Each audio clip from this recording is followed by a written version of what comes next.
The four main provincial party leaders are looking to shore up support before voters head to the polls tomorrow and elect the next government. Good afternoon. We're into the home stretch. It's now the last day before the provincial election. Tomorrow, Ontarians will cast their ballots, and today, the leaders are making their final push on the campaign trail. CTV's Queen's Park Bureau Chief Siobhan Morris is live with the latest. Siobhan. Well, the campaign buses are going to clock a lot of kilometers today, with leaders fanning out across southern Ontario with a big concentration on the Golden Horseshoe. We did see PC leader, though, return to the area he launched his campaign, and that's near Windsor, really talking about the tariff threat, donning a hockey jersey, a Team Canada jersey that says Never 51 on the back, a joke, of course, a reference to not being America's 51st state.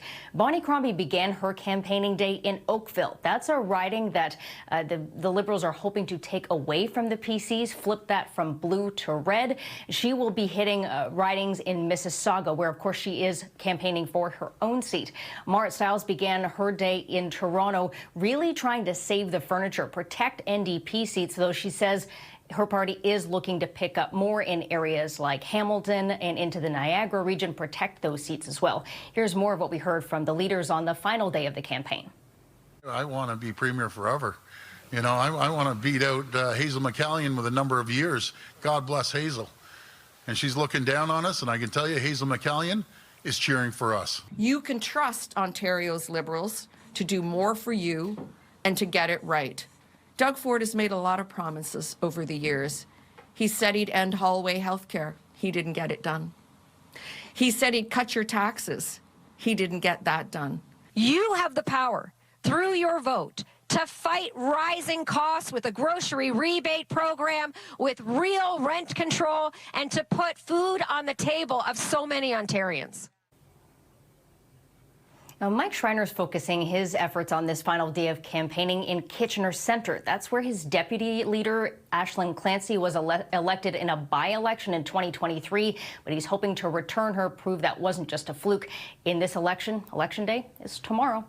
Reporting live from Queen's Park, I'm Siobhan Morris. Nathan and Michelle, back to you. Thank you, Siobhan. And the Daily Nanos research poll for CTV News shows the Ontario PCs continuing to maintain their lead over the Liberals. Support for the Progressive Conservatives is up 0.3% to 45.7%. The Liberals jumping 2.6% to 31.9%, while the NDP was down 2.3% in this poll to 16.5%. The Greens round out the top four with 3.8% support. And when it comes to who voters want to be premier, just under 41% chose PC leader Doug Ford. Liberal leader Bonnie Crombie is second at 27%, up 2.9%, while the NDP's Marit Stiles sits at 13.8%.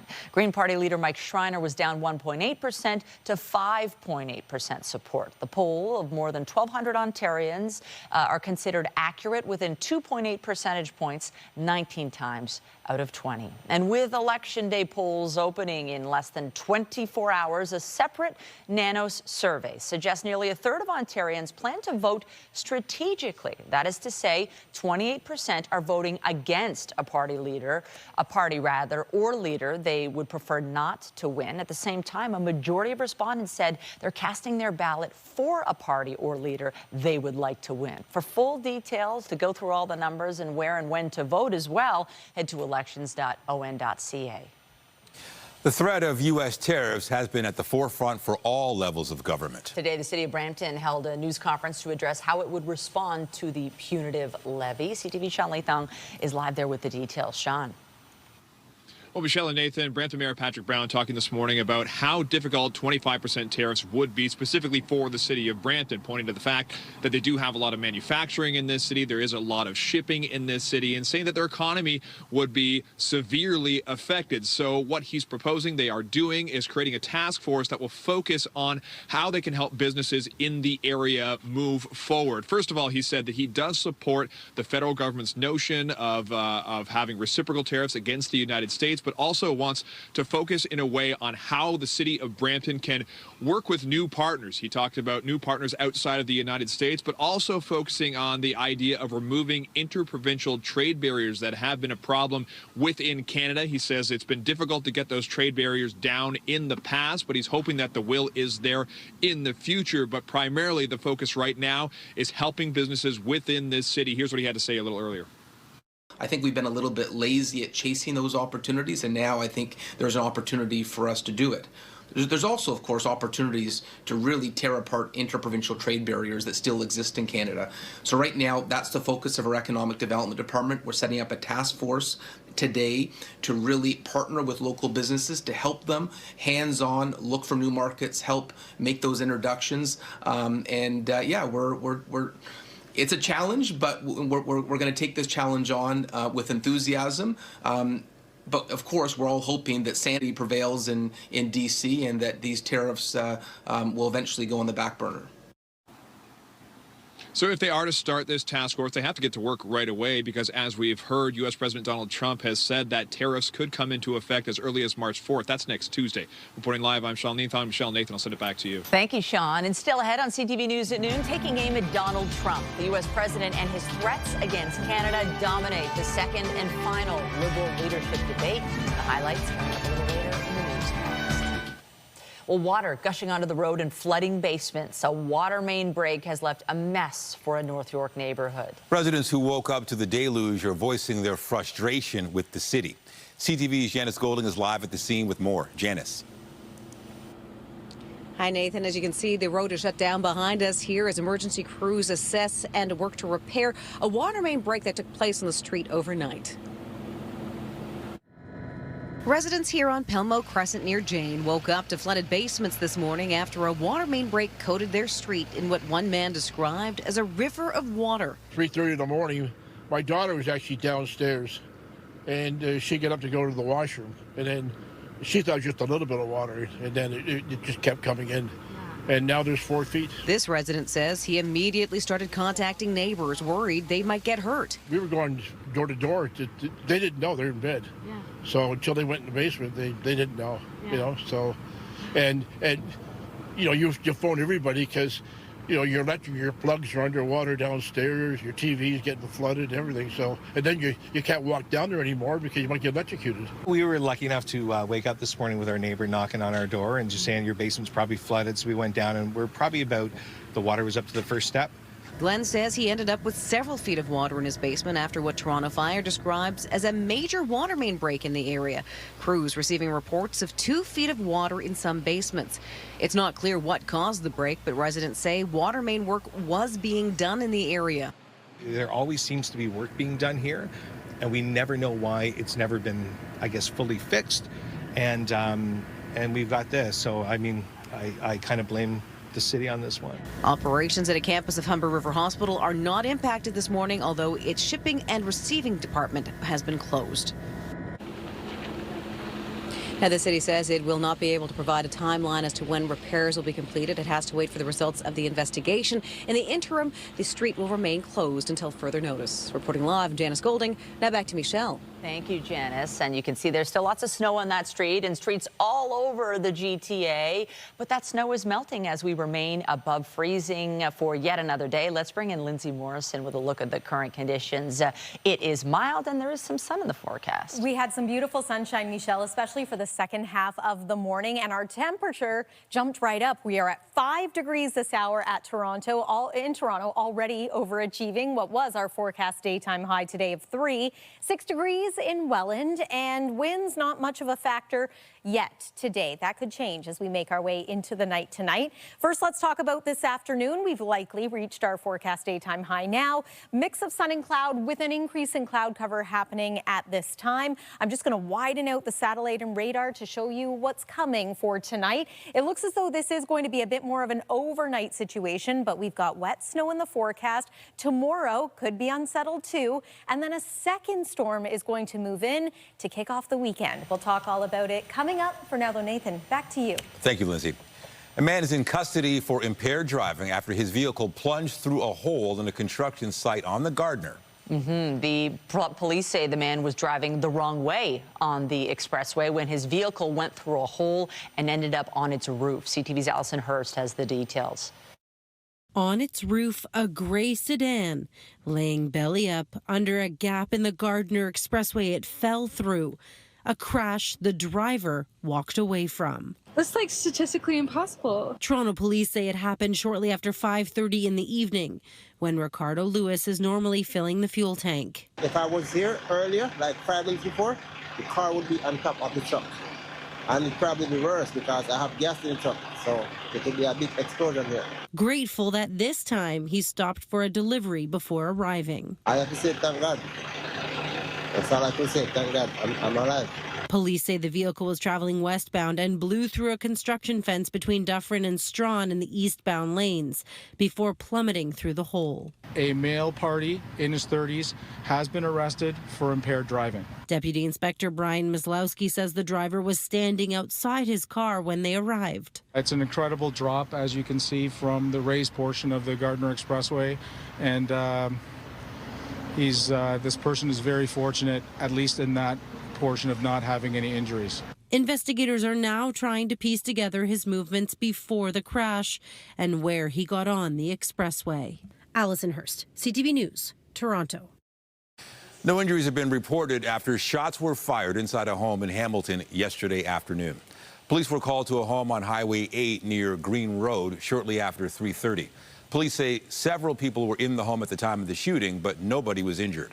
Hamilton Police's shooting response team has taken over the investigation, and they're asking anyone with information to come forward. A pedestrian is fighting for their life in hospital after being struck by a vehicle. This happened just before 5 p.m. yesterday in the area of Jane and Finch. The driver involved remained at the scene. So far, there's been no word on the situation leading up to the person being struck or whether charges might be laid. Firefighters battled a house fire last night in Mississauga. It broke out at around 10:30 on Pear Tree Road near the Queensway and Cawthra. The blaze was quickly extinguished and crews remain on scene to watch the fire. Now, the cause remains under investigation and no injuries have been reported. The fate of the 4 candidates in the race to lead the Liberals is now in the hands of party members after last night's final face-off in Montreal. Like the French debate, the tone was fairly friendly and cordial, and once again dominated by Donald Trump and the threat of tariffs coming from the U.S. And CTV's Scott Hurst joins us now with more. Scott, you saw that debate. Were there any fireworks or heated exchanges? It was still quite civil, as you mentioned, similar to the French language debate. Maybe a few more jabs back and forth, as these 4 candidates are, of course, much more comfortable in their native language. There were questions going into the French language debate, notably with Mark Carney, and criticism coming out of that debate in terms of his grasp of the French language when it comes to debating. This time, a bit more cordial, similar cordial, but a few more back and forth moments there. Facing off for the second time in 2 nights, and the last time before the party members begin casting their ballots. And as you mentioned, the Trump tariffs were a key topic of conversation for much of this debate. Let's listen to what the 4 candidates had to say in terms of what they would do to retaliate against a tariff from the U.S. administration. My first move is dollar for dollar retaliation. And let me be very clear with President Trump. If I am Prime Minister, I will not flinch. We will retaliate. If you hit us, we will hit back. But our retaliation will be a lot smarter than their dumb tariffs. Call a meeting with the Council of the Federation and bring the premiers together to make sure that we share our plan for Canada, because this is every single province and territory, every business leader in our country, every union leader, every single Canadian, and then to share the plan with the entire country. I would call it a First Ministers meeting as opposed to Council of Federations, but First Ministers meeting, sharing the plan, but also developing our broader response, our broader domestic response, including project. Secondly, entirely agree with Christian. Dollar for dollar tariffs, maximum impact on the United States, minimal impact here in Canada. Where I'm going to be looking at softwood lumber, and I'm going to be looking at dairy as the next 2 industries he's going to attack. And what we're going to be doing is supporting those industries completely. We're not going to let them take our jobs away. So for the most part, a lot of similarities in their response about the issue of counter tariffs. We heard Chrystia Freeland talking about her experience in the previous NAFTA negotiations, standing up to the Trump administration. Mark Carney saying he's better equipped to face off against Donald Trump than Conservative leader Pierre Poilievre, while Karina Gould in that answer countered with this by saying men like Trump have always underestimated candidates like her. Now, in terms of distancing themselves from the Liberal government of Prime Minister Justin Trudeau, Frank Baylis may have had the most direct answer there, noting that he was never in cabinet and he is more economically focused. All right, so what about winning or losing? Anybody fumble or stumble and take a major step back? Nathan, not a lot of mudslinging in this. As you said, it was quite cordial, although there was a little bit more back and forth. Notably, Karina Gould appeared to target Mark Carney a few times, particularly on NATO spending, at one point criticizing his timeline to meet the 2% target. But in terms of winners, we've seen Mark Carney and Chrystia Freeland, in polling at least, to be the clear frontrunners, so there was nothing major to really knock them off that block. Carney was criticized the night before, as we heard, for his grasp of the French language in debates, which, if he is elected, if he does win this race to become the Liberal leader, that might have to be an issue again in the future if he is then having to debate Pierre Poilievre or Yves-François Blanchet in French. But we'll have to wait and see over the next days to see what stood out to Canadians and what resonated with Liberals. As we said, party members can now start to cast their ballots to vote for their next leader, which will be announced on March 9th. And so when we talk about that topic of Trump tariffs, it is very timely because, of course, a couple days before that, March 4th, is when these tariffs could be imposed on Canada. So one of the first things this new leader will have to do will be to confront those tariffs and the threat coming from the Trump administration, Nathan. All right, CTV's Scott Hurst with the latest on last night's federal Liberal leadership debate. Thank you. Thanks, Nathan. And as we wait for more clarity on those U.S. tariffs, Donald Trump is meeting with his cabinet for the first time right now, and the U.S. president addressed efforts to end the war between Russia and Ukraine. President Zelensky is going to be coming on Friday. That's now confirmed, and we're going to be signing an agreement, which will be a very big agreement. And I want to thank Howard and Scott for the job you guys did in putting it together. Really did an amazing job. And that'll be on rare earth and other things. And as you know, we're in for probably $350 billion. Europe is in for $100 billion. Ukraine said today that Washington would commit to supporting Kyiv's efforts to obtain security guarantees under a finalized minerals deal. But the Americans have offered no security pledges of their own. The deal is at the center of Ukraine's push to win over Trump's support. In Ottawa, a structure on the top floor of a parkade partially collapsed this morning. The parkade was closed yesterday at around 5 o'clock after someone called the fire department to report structural damage to the building. And then at 5 a.m. today, it began crumbling. Fortunately, no one was hurt. There are about 50 vehicles inside at the time, but drivers were not allowed to go inside to retrieve them. In the Middle East, the bodies of 4 Israeli hostages are scheduled to be returned tomorrow. Israel has said there has been cruel treatment of other hostages as they were freed. So it's been delaying the release of about 600 Palestinian prisoners since Saturday. Today, Hamas said the handover of the 4 hostages' bodies will happen in exchange for hundreds of Palestinians held in Israeli prisons. Hamas has called the delay a serious violation of the ceasefire and says talks on a second phase aren't possible until the prisoners are freed. The Vatican says Pope Francis is resting well and continues to move around his hospital room as he recovers from double pneumonia.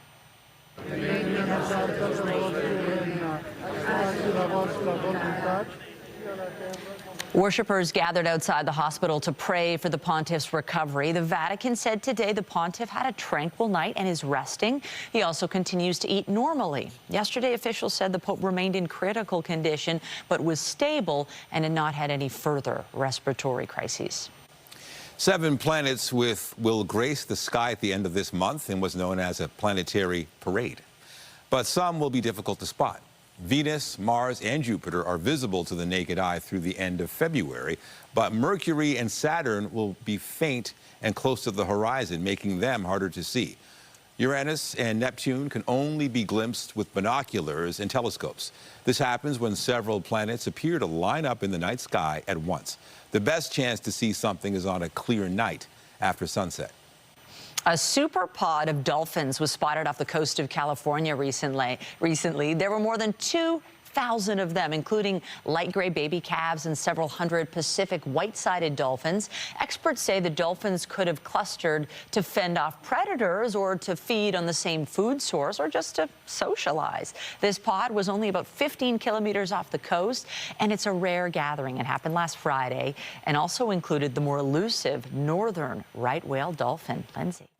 Well, it has certainly been a mild week here in southern Ontario. Yesterday, we had several noteworthy highs once again, including Windsor, where the temperature climbed all the way to 12.5 degrees. Another warm day downtown Toronto, too, at 8 degrees.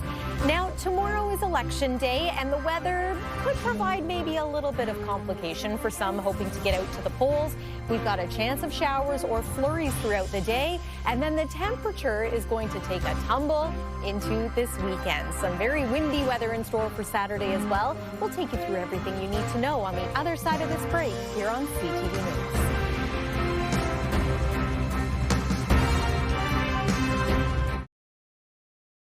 Well, another pretty good start to the day. We had some sunshine. It feels mild. No need for the big parka, and hopefully this sticks around for a little bit. Right. We were remarking it changes your mood, right? When you've got that beautiful mild air, and yeah, it's a little messy out there, but we expect that this time of year. Yes, we've had a beautiful preview of spring, and now it's about to be interrupted. Not just with some colder air returning this weekend, but also some messy weather beginning as early as tonight. Likely an overnight situation, but it will impact us through tomorrow, and then a second storm is going to move in for Friday.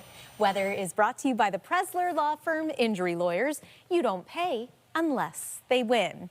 Now, we've been talking for days about the snow clearing efforts here in Toronto. I want to bring you to Ottawa, though, where, as you know, it has also been a very snowy winter in that city, too. Look at this mountain that is being built of snow being cleared off of the city streets and away, one dump truck after another just carrying in that snow. And people can see this from one of the highways, the Queensway. So it has created a bit of a conversation in the nation's capital for good reason.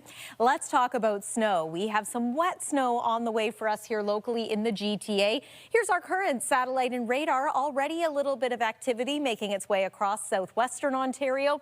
This is a clipper system. It's a bit of a weaker system, so it's not going to have enormous impact on us. But again, there is another one waiting in the wings for the end of this week and start of the weekend. That one will end up being a little more high impact for us around the GTA. Let's show you the forecast radar. So expect overnight tonight that some wet snow begins. And then tomorrow, this is going to be an all-day sort of on and off situation of at least flurries, maybe a few rain showers if the temperature is mild enough and conditions align enough for that. Then we're going to clear out. The start of Friday brings a chance of flurries, and then the next clipper system moves in. And again, this one expected to pack a little bit more of a punch. So let's talk about how much snow. Again, this is going to be wet, slushy snow. Thinking maybe about 2 centimeters of snow overnight and into tomorrow with that first round. The second round could bring some areas an additional 5 centimeters of snow, maybe 10 or even 15. Again, the heaviest amounts of snow are going to be north of the GTA. And again, it's going to be that heavy, wet stuff. As for the temperatures, it is still mild this hour here locally, 5 degrees in Toronto. That is going to end up being our daytime high for today, along with Niagara Falls, Hamilton at about 4 today, which is actually cooler than the last couple of days for you if you're joining us from there. Seasonal norm locally is about 2 degrees. So we're warmer than that, and what a change from the last few days, certainly. I do want to talk about any travel plans tonight. Last couple of days, it was looking as though this system could impact us a little bit earlier. Roads should remain dry today into this evening. Again, it's the overnight that things really get going, and then tonight's low is expected to be around 1 degree. Normal overnight low is -7. So we've been warmer than normal the last little stretch here. The 7-day forecast looks like this. Tomorrow night, the temperature is going to fall to more seasonal value of about -8 degrees. Friday, yes, we have the chance of flurries during the day and then snow moving in for late afternoon and evening, continuing into Saturday, which is going to be a windy day with some flurries. Look at the overnight low Saturday and into Sunday. Sunday brings us a return to some sun, but it is going to be cold. It doesn't last, though. Looks like we will be back above freezing by the middle part of next week. That's your look at the weather for now. Michelle, I'll send it over to you. Thanks, Lindsay. Well, a pair of Canadians who live provinces apart are sharing the troubling details of their experience at the same resort in Mexico. CTV's Andrew Johnson has details on what happened to them. Inside their Maple Ridge, BC home, Sheena Robinson and her family are still trying to recover from their Mexican vacation. It was probably the worst 12 hours of my life. Vomiting and diarrhea that 6 days later has still not completely settled down. I have zero appetite. Every time I eat, my stomach goes back into the same situation. The family checked in at the Sandos Playa Car Resort in Playa del Carmen, Mexico, a week and a half ago to attend a wedding with 30 others. Within a couple of days, almost the entire group was ill, and they say waiting hours for clean towels or bedding. What is going on? Like, we are so sick. We need help. No one's helping us, and they didn't really say much other than I'm sorry. Unbeknownst to Robinson, at the peak of her illness, Winnipeg's Joel Boyley, his wife, and 2 young children were also at the resort and also hit hard. 2-year-old got hit first Friday evening, and it's been 11 days, and he's still going to the bathroom every hour. We're kind of waiting on tests to see exactly what it is. Boyley was hired to photograph a wedding at the resort, part of a large group that, like Robinson's, was almost entirely incapacitated. We've seen diagnosis from people in our group that showed positive norovirus, but also positive parasites, E. coli, salmonella, another one I can't pronounce. Both Boyley and Robinson claim health authorities eventually showed up at the resort and shut down the main buffet restaurant. Boyley says he has since connected with hundreds of travelers online who have shared similar stories after recent stays at Sandos Playa Car, and he alleges there is negligence involved. There were no warnings, signs. We don't see anybody cleaning down there. CTV News reached out to Sandos Playa Car and did not receive a response, but the resort is responding to negative Google reviews, saying, in part, "We are aware of the importance of maintaining the safety of our valued guests in the face of viral outbreaks that have occurred in some countries and that, unfortunately, have affected several hotels in the destination." We did receive a response from Air Canada Vacations, which says it is monitoring the situation in Playa del Carmen and has been assured by the hotel it is safe after an inspection of water, food and beverage outlets revealed no issues. Andrew Johnson, CTV News, Vancouver. Still ahead, a simple blood test that could help reduce the risks associated with pregnancy. We'll have more on the push to make the test part of the standard screening process. That's when we return.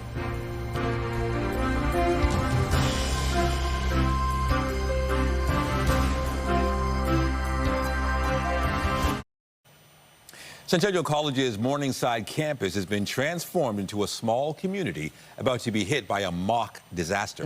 From a heat wave to a tornado, students are being put through the paces managing emergency responses. CTV's Mike Walker is live with the details. Interesting day there, Mike.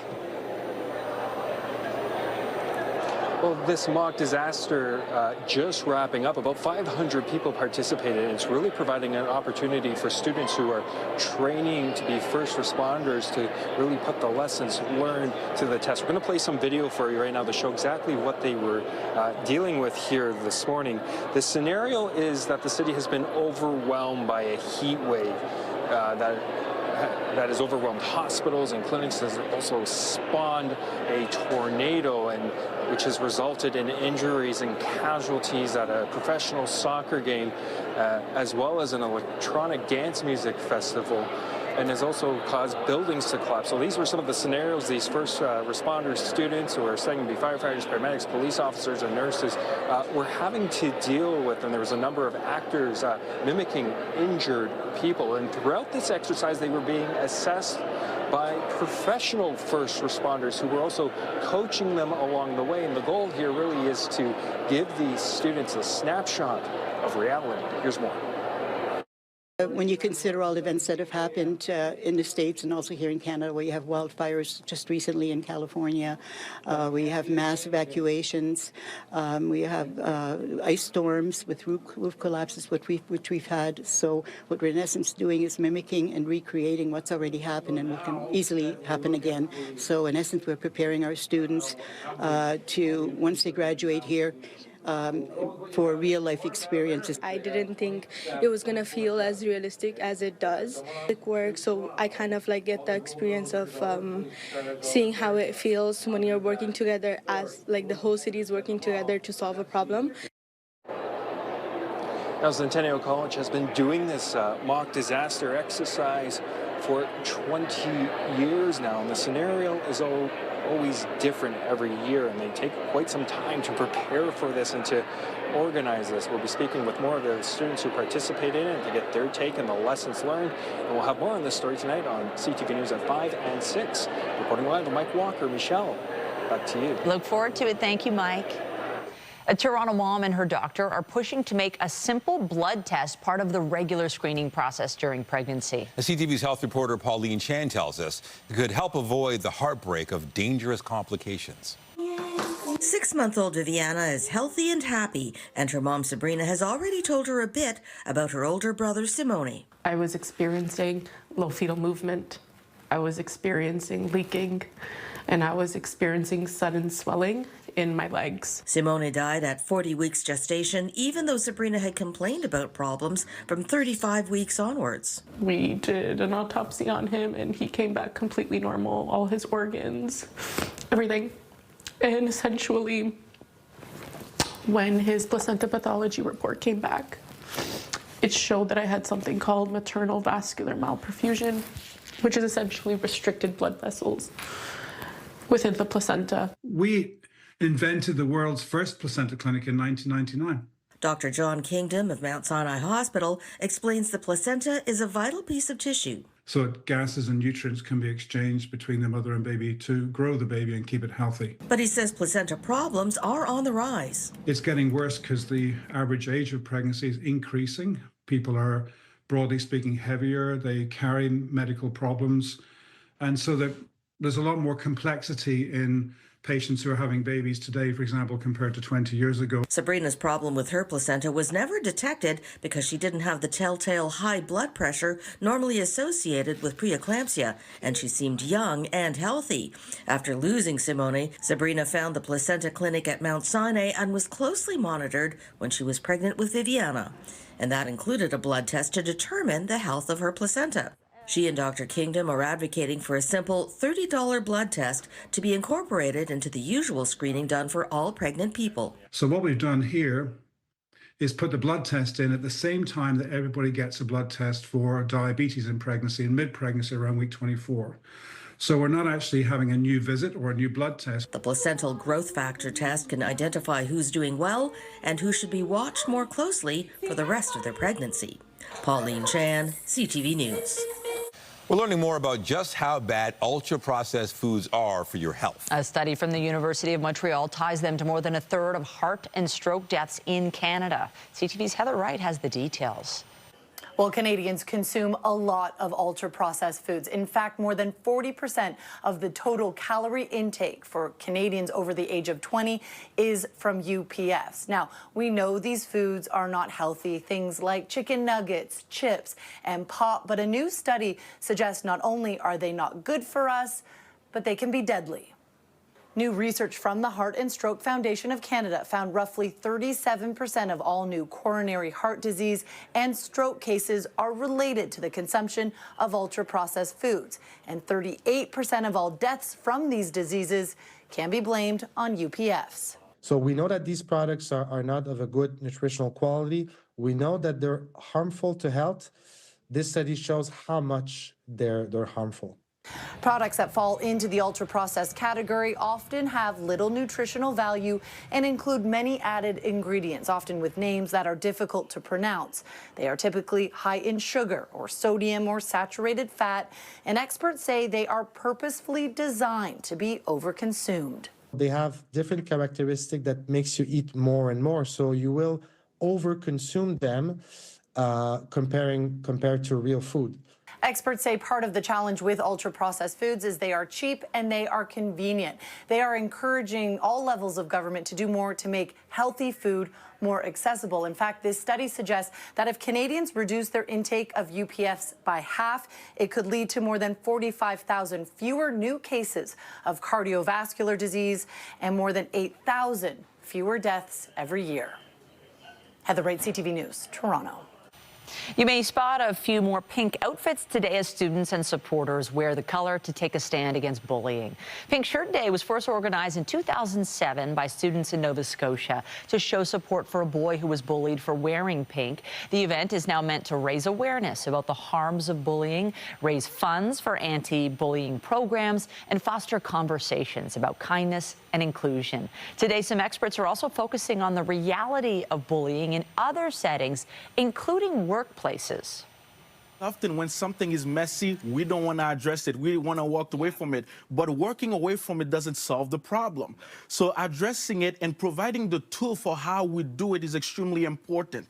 And in that tools is helping the people to see sometimes intention doesn't always create impact. We often believe, especially leaders, that because I got good intention, that automatically means I'm making a great impact, but that's not always the key. And the second aspect is feedback. How do we provide effective feedback in addressing the sensitive topic? The Pink Shirt Day organization has raised more than $3 million for youth anti-bullying initiatives since 2008. Still to come, North American crude oil was low in trading today. Details and the rest of your business headlines after the break.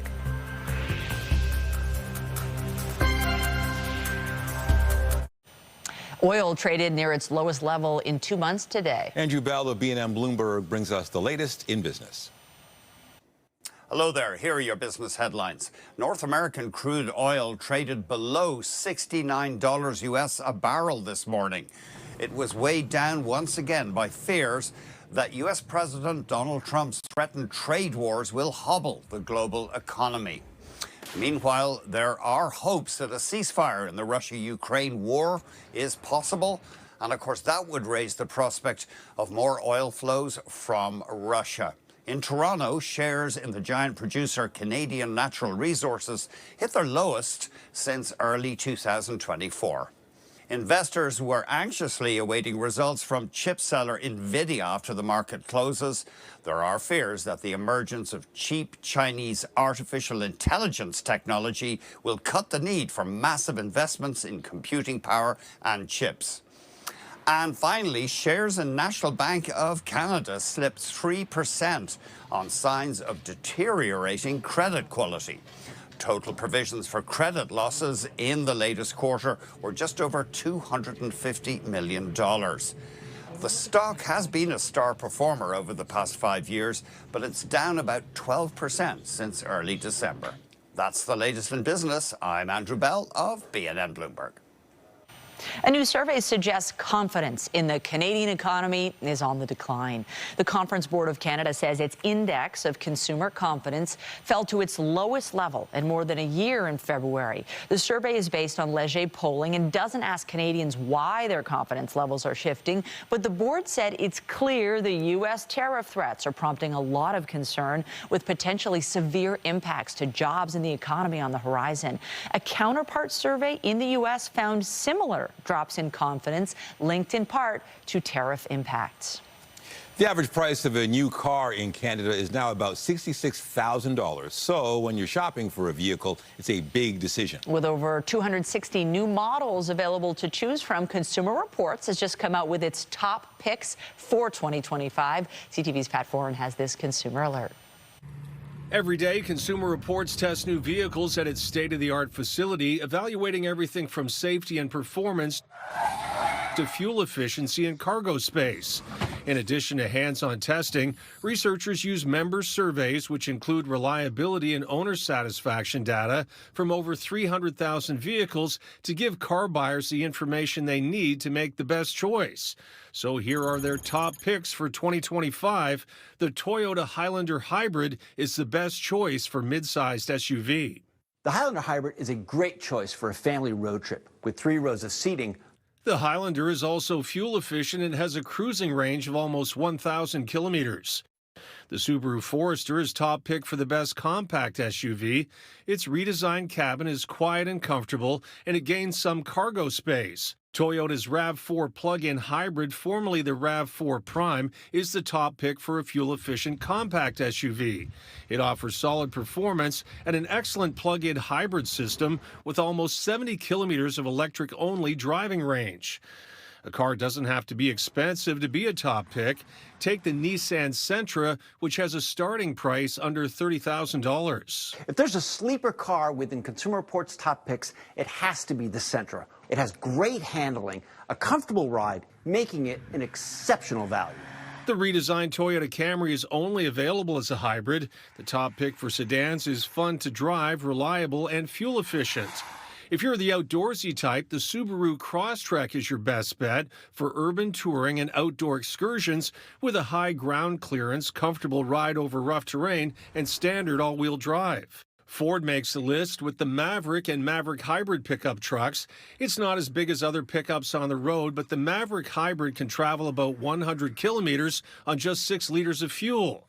The BMW X5 and X5 plug-in hybrid and the Lexus NX hybrid were top picks for drivers looking for a more luxurious ride. Pat Foran, CTV News. The Toronto Scepters were looking for a 7th straight win when they took on the Montreal Victoire last night. Feeds it in for Poulin, shoots and scores! Montreal scored twice in the second period on their way to a 3-1 win. The Scepters will have more than a week off, returning to the ice to play Montreal again next week, Thursday. Finds Marner in a roll. Mitch Marner winds in, scores! Mitch Marner, overtime winner! The Maple Leafs were looking for a 3rd straight win when they took on the Boston Bruins last night. Mitch Marner was the hero, scoring in overtime to secure a 5-4 win. The team will be back on the ice Friday to play the New York Rangers. Dingus together for 16 games as Scotty gets the bucket underneath. 5 of 10 from 3 is White. And the Raptors were in action last night against the Boston Celtics. The Celtics jumped out to an early lead, and the Raptors were unable to catch up. Boston ended up winning the game 111 to 101. The Raptors will be back on the court tonight to play the Indiana Pacers. And we have an update now from the White House, where officials sought to clarify today the timeline for U.S. tariffs on Canada. The fentanyl-related is a pause. If they can prove to the president they've done an excellent job, that's what they first do in 30 days. But then the overall is April 2nd. So the big transaction is April 2nd, but the fentanyl-related things, they're working hard on the border. At the end of that 30 days, they have to prove to the president that they've satisfied him to that regard. If they have, he'll give them a pause, or he won't. Okay, U.S. President Donald Trump is holding his first cabinet meeting. He has said the tariffs are set to take effect next Tuesday, but we have learned that plans could change through negotiations. The levies were delayed until next week after Canada agreed to introduce new security measures at the border. We've got a czar now, and it would give time to reach a final economic deal.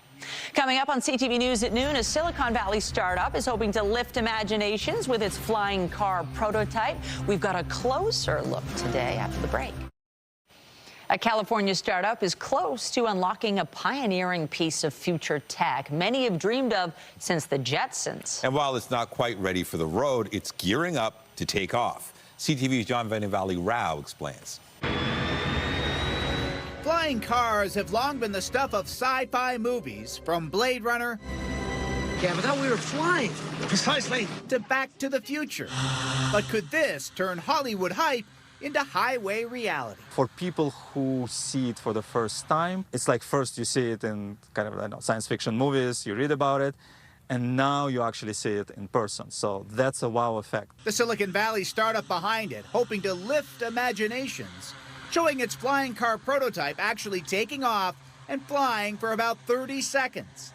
The company's CEO boldly comparing it to the Wright brothers' first flight. In a sense that it proves to the humanity that the new mode of transportation is possible. Aleph Aeronautics has been working on this for about 3 years, until recently only shown off at car shows firmly on the ground, and taking to the skies only in computer animation. but now demonstrating it to the media, though with major restrictions. Reporters couldn't get up close or peek inside. It raises a lot of questions. So I'm wondering, how real is this? Early adopters sure hope it's real. The company says it's secured more than 3,000 pre-orders. The cost to buy, $430,000. It's not alone in the race to the skies. Dozens of companies are working on flying taxis and cars. Though most look like helicopters, which makes this stand out.